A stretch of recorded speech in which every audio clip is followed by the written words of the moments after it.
L'homme ne vivra pas de pain seulement, mais de toute parole qui sort de la bouche de Dieu.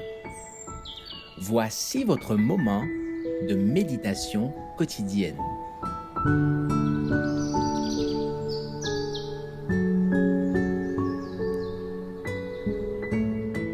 Avec Dieu chaque jour.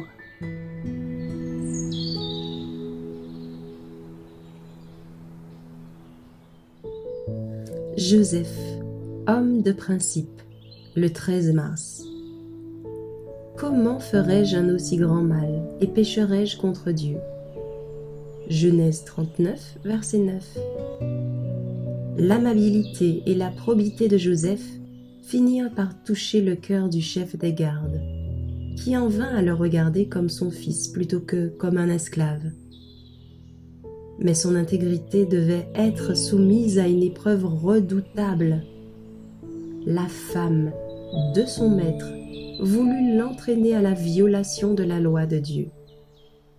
Jusque-là, Joseph était demeuré pur au milieu de la corruption qui régnait autour de lui. Mais comment repousser une tentation aussi soudaine, aussi forte, aussi séduisante? Il savait quelle serait la conséquence de sa résistance. D'un côté se plaçait la duplicité, mais aussi la faveur et les récompenses. De l'autre, la disgrâce, la prison, la mort peut-être. Toute sa carrière future dépendait de sa décision. Joseph restera-t-il fidèle à ses principes et à son Dieu? Les anges observent cette scène avec une inquiétude inexprimable. La conduite de Joseph va révéler la force d'un caractère fondé sur des principes religieux. Mais sa décision est prise. Quelles qu'en soient les conséquences, il ne trahira ni la confiance de son maître terrestre, ni sa foi envers son maître céleste. Joseph eut à pâtir de son intégrité. Celle qui avait voulu le tenter se vengea de son refus. Elle l'accusa d'un crime odieux et le fit jeter en prison. Si Potiphar avait ajouté foi aux accusations de sa femme contre le jeune Hébreu, celui-ci eût perdu la vie. Mais la conduite chaste et modeste dont Joseph avait toujours fait preuve fut aux yeux de son maître une confirmation suffisante de son innocence.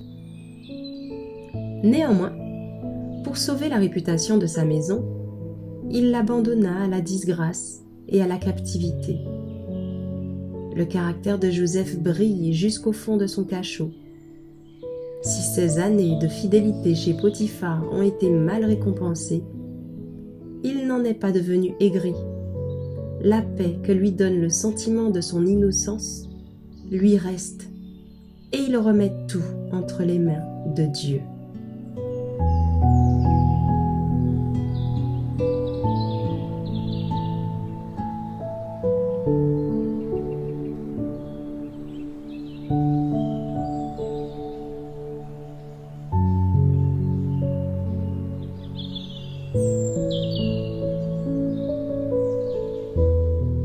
Merci d'avoir écouté cette présentation.